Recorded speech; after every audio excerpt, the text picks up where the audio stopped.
जब हम आयन साजी की तरफ बढ़ते जा रहे हैं, कंसेंसस तकरीबन बन चुका है। आयन साजी अपना स्ट्रेंथ पे, अपना पॉलिटिकल ताकत पे पास कर सकते हैं और पास करके दिखाएंगे, जबकि पाकिस्तान पीपल्स पार्टी, नून लीग और JUI का कंसेंसस ऐलान हो चुका था। आईनी तरमीम पर तकरीबन इत्तेफाक राय हो चुका है। आईनी तरमीम अपनी सियासी ताकत से पास करके दिखाएंगे। कोशिश होगी आईनी तरमीम को अक्सरियत के साथ मंजूर करवाएं। चेयरमैन पीपल्स पार्टी बिलावल भुट्टो जरदारी का इजलास से खिताब। कहा, पीपल्स पार्टी, JUI और नून लीग में इत्तेफाक राय हुआ था। कुछ शिकायत सामने आई जिसकी भरपूर मजम्मत करते हैं। मौलाना फजलुर रहमान के जायज मुतालबात कल वज़ीर आज़म शहबाज शरीफ के सामने रखे थे। उम्मीद है वज़ीर आज़म ने जो कल यकीन दहानी कराई थी उस पर अमल दरामद करेंगे। मौलाना फजलुर रहमान की जमात ने आइन साजी के लिए हमेशा काम किया है। मीसाक जमहूरियत में जो चीजें पहले न हो सकी अब वो होने जा रही हैं।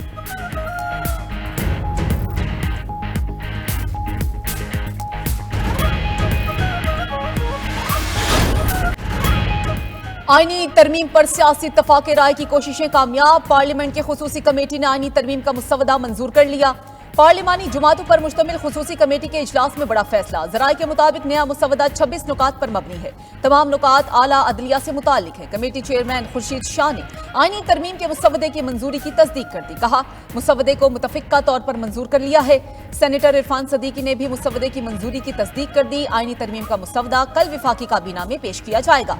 आईनी तरमीम कौमी असम्बली से पहले सेनेट से मंजूर कराई जाने की तजवीज। हुकूमत का सेनेट में नंबर गेम पूरी होने का दावा। सेनेट और कौमी असम्बली के इजलास कुछ देर बाद होंगे।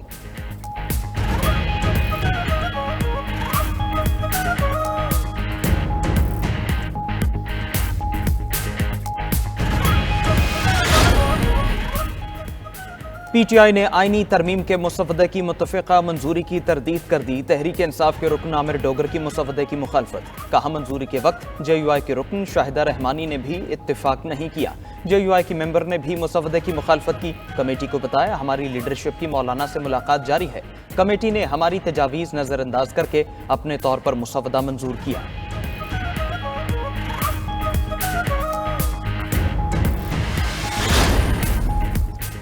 ऑपोजिशन लीडर उमर अयूब का कहना है कि आईनी तरमीम के लिए हुकूमत के पास अभी तक नंबर पूरे नहीं। हुकूमत गैर संजीदा है और जोर जबरदस्ती पर उतर आई है। हमारे साथियों को गिरफ्तार किया जा रहा है। हमारे अराकीन को 1 से 3 अरब रुपए की ऑफर्स हो रही हैं। हम मौलाना फजलुर रहमान की तजवीज की हिमायत करते हैं।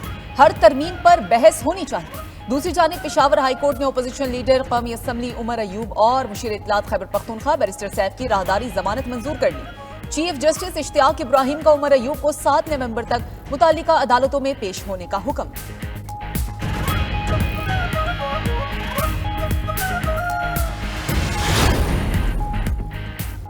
आईनी तरमीम के हवाले से मौलाना फजलुर रहमान की रिहाइश का एक बार फिर मरकज़ निगाह। बिलावल भुट्टो की मौलाना फजलुर रहमान से उनकी रिहाइश का पर मुलाकात।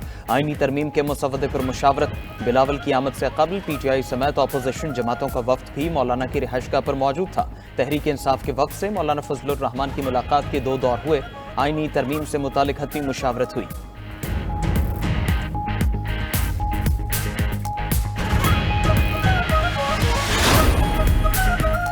इलेक्शन कमीशन सुप्रीम कोर्ट के फैसले पर अमल दरामद का पाबंद है। इलेक्शन एक्ट में तरमीम से 12 जुलाई का फैसला गैर मौसर नहीं हो सकता। सुप्रीम कोर्ट के 8 अक्सरियती जजेस ने मखसूस नशिस्तों के केस में दूसरी वजाहत जारी कर दी। इलेक्शन कमीशन ने फैसले पर अमल के लिए दूसरी वजाहत जारी करने की इस्तदा की थी। सुप्रीम कोर्ट ने फैसले की वजाहत में कहा, इलेक्शन एक्ट तरमीम का असर हमारे फैसले को माजी में लागू करने की इजाजत नहीं देता। मुख्तसर हुक्मनामे के बाद इलेक्शन एक्ट में की जाने वाली तरामीम का कोई असर नहीं होगा। आर्टिकल 189 के तहत हमारे फैसले पर इतलाक लाजिम है। अक्सरियती जजेस का अपनी वजाहत इलेक्शन कमीशन को भिजवाने का हुक्म। कहा कि हमने अपने तफसीली फैसले में तमाम सवालात के जवाबात दे दिए हैं। तफसीली फैसला जारी हो चुका है। अब किसी वजाहत की जरूरत नहीं रही।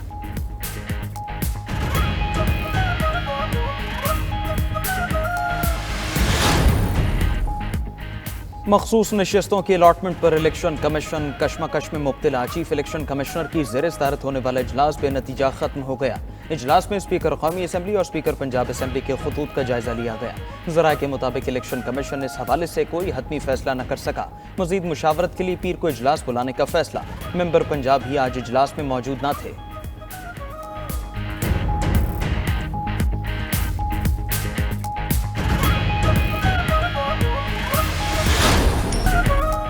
डॉक्टर आफिया सिद्दीकी की अमरीकी जेल से रिहाई और वतन वापसी के केस में बड़ी पेशरफ्त। हुकूमत पाकिस्तान ने डॉक्टर आफिया सिद्दीकी की सजा माफी के लिए अमरीकी सदर को खत लिख दिया। एडिशनल अटॉर्नी जनरल ने अहम पेशरफ्त से मुतालिक इस्लामाबाद हाई कोर्ट को आगाह कर दिया। इस्लामाबाद हाई कोर्ट ने आफिया सिद्दीकी की रिहाई और वतन वापसी की दरखास्त पर समाअत की। वज़ीर-ए-आज़म शहबाज शरीफ ने खत में लिखा कि मेरी आपसे अमरीका और मेरे आबाई शहर लाहौर में मुलाकात हुई। आपको हमेशा पाकिस्तान और इसके अवाम का दोस्त पाया। डॉक्टर आफिया सिद्दीकी को अमरीकी डिस्ट्रिक्ट कोर्ट ने 86 साल उम्र कैद की सजा सुना रखी है। वो अमरीकी जेल में 16 साल की कैद काट चुकी हैं। मुझे आपकी बैरून मुमालिक में कैद अपने शहरियों के लिए जिद्दोजहद से मुकम्मल तौर पर इल्म है। गुजारिश है इंसानी बुनियादों पर आफिया सिद्दीकी की सजा माफ करके रिहाई का ऑर्डर दें। आफिया सिद्दीकी की फैमिली और लाखों पाकिस्तानी मेरे साथ आपकी अनाद के मुंतजिर हैं।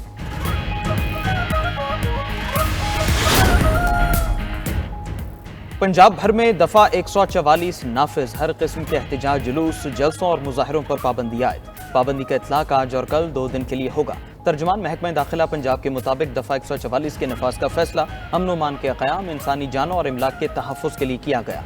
पंजाब के आज तमाम सरकारी, निजी स्कूल्स, कॉलेजेस और यूनिवर्सिटीज बंद रहे। लाहौर तालीमी बोर्ड के ज़र एहतमाम आज होने वाले इंटरमीडिएट के पर्चे मुलतवी।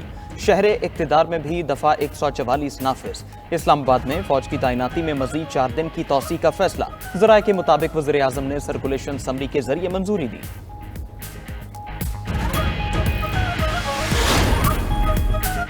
सोशल मीडिया पर मुनज़्ज़म प्रोपेगेंडा किया गया। अमन व अमान खराब करने की साजिश की जा रही है। वज़ीर इत्तलात पंजाब अज़मा बुखारी कहती हैं कि तहरीक फसाद पार्टी तलबा को बरगला कर लूट मार पर उकसा रही है।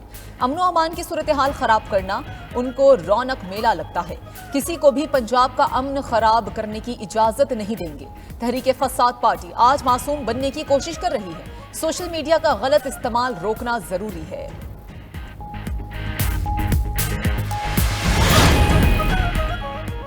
हम नौजवानों को तरक्की के मौके फराहम कर रहे हैं, दूसरी तरफ नौजवानों को खुदकुश बनाया जा रहा है। वज़ीर आला बलूचिस्तान सरफराज बुगटी का कोयटा में यूथ स्किल डेवलपमेंट की तकरीब से खिताब। बोले, फैसला बलूचिस्तान की आवाम ने करना है कि कौन दुरुस्त है कौन गलत। तरक्की का रास्ता बलूचिस्तान से ही निकलता है। सोशल मीडिया पर बेबुनियाद प्रोपेगेंडा के जरिए गुमराही फैलाई जाती है। एक तरफ शंघाई ताउन तंजीम की कॉन्फ्रेंस चल रही थी, दूसरी तरफ ज्यादती का बेबुनियाद प्रोपेगेंडा फैलाकर बेचैनी फैलाई गई।